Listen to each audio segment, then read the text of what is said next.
Et l'invité de ce mois-ci dans Chronostock le mag, c'est un vrai plaisir de le recevoir. Vous l'avez connu dans l'émission Top Chef sur M6, il a été finaliste, il a été également chef du prestigieux restaurant L'Opéra à Lyon. Il a également travaillé dans d'autres restaurants étoilés, à Londres également. C'est Pierre Sangboyer qui est notre invité. Bonjour Pierre Sang. Bonjour David. Vraiment ravi de t'accueillir. Ça nous fait très plaisir. Attendez, c'est pareil, c'est réciproque. Alors Pierre, on va revenir sur ton parcours. On va évidemment reparler de Top Chef dans un instant. Avant tout, toi tu viens de Corée du Sud, c'est ça ? Exactement. C'est ça. Et tu es donc, avec ta famille, tu as appris la cuisine traditionnelle française avec maman et les grands-parents, c'est ça ? Tout à fait. Vous voyez, je suis coréen, j'étais adopté dans une famille française, Ouais. à la campagne. Et de là, c'est vrai que je me suis construit grâce à la nourriture. Les souvenirs d'enfance, les recettes de famille. Et je pense que cette chose que j'ai appris grâce à elle, durant toute l'éducation, m'a vraiment donné la volonté de continuer. Et de là, être chef. Être chef à l'Opéra de Lyon, après dans d'autres restaurants étoilés Michelin. Et là, maintenant, d'ouvrir mon restaurant. Alors, il paraît qu'au début, tu n'étais pas tout de suite parti pour la cuisine, mais plutôt pour être boulanger, c'est vrai ? Non, oui, la boulangerie m'a toujours attiré parce que j'ai toujours voulu voyager. Et on a la chance d'être en France et d'avoir des métiers de bouche très respectables comme la boulangerie, cuisinier. Justement, on va en reparler, puisque le grand public t'a connu essentiellement grâce à l'émission Top Chef sur M6. On va reparler bien évidemment de ce que tu as fait avant et ce que tu vas nous préparer dans les prochains mois. Mais avant ça, qu'est-ce que cette émission a concrètement changé dans ton quotidien ? Alors l'émission Top Chef, c'est quelque chose d'incroyable. Vous savez, la télévision est vraiment une chose très importante de nos jours qui permet d'apprendre des choses, de voir des choses.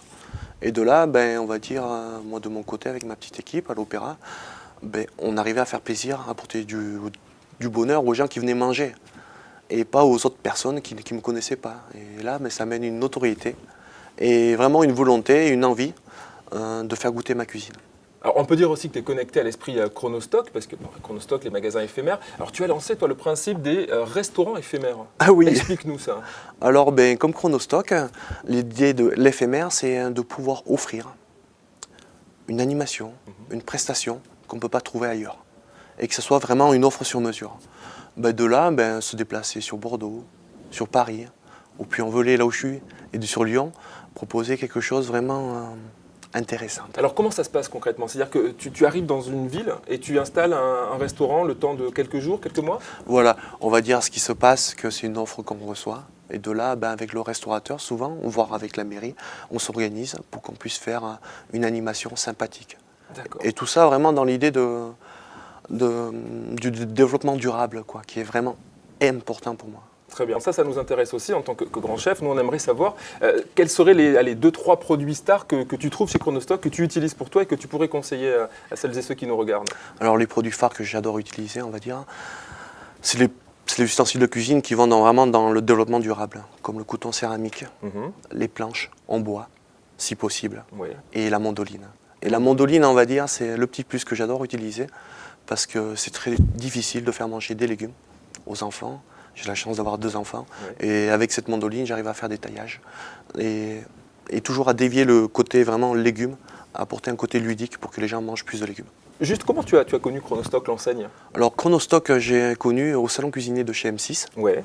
Alors durant les stands, pendant qu'on faisait des animations, j'ai eu la chance de rencontrer l'équipe Chronostock, qui est une équipe vraiment sympathique et dynamique et qui ont un peu les mêmes valeurs que moi. Donc plein de projets aussi pour cette année 2012. Pierre Sang, on va commencer avec un livre, je crois, qui devrait arriver d'ici avril ? Oui, on va dire qu'il y a beaucoup d'actualités. C'est bien. Comme chez vous. Ouais. Il y a un livre qui sort au mois d'avril, Oui. qui retrace ma vie. D'accord. Les D'où tu recettes viens, de ce que famille. tu as fait et les recettes aussi. Exactement. D'où je viens, ce que j'ai fait et ce que j'aime faire partager.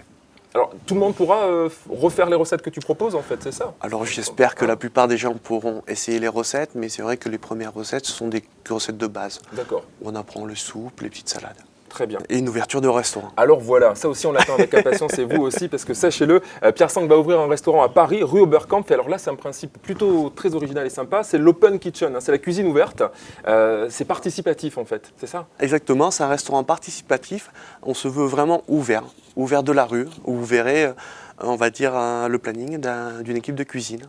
Et de là, je vais travailler avec les artisans du coin, le poissonnier, le boucher, le primeur, et vraiment donner l'esprit village. D'accord, donc on a bien noté, le livre, vous l'avez noté, arrive d'ici le mois d'avril, le restaurant avant l'été, à Paris, rue Oberkampf, et puis bien sûr vous retrouvez toute l'actualité de Pierre Sang sur le site internet pierresangboyer.com, le Facebook, les réseaux Twitter, les réseaux sociaux, tu es connecté aussi à fond hein, sur tous ces réseaux-là? C'est vrai que oui, c'est important parce que j'aime bien être au contact des gens.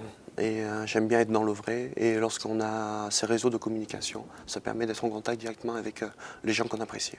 Très bien. Pierre Sang, merci beaucoup d'avoir accepté notre invitation. Et puis bonne chance pour la suite. Merci David. Voilà, et nous on continue avec la prochaine chronique dans cette émission, la voici.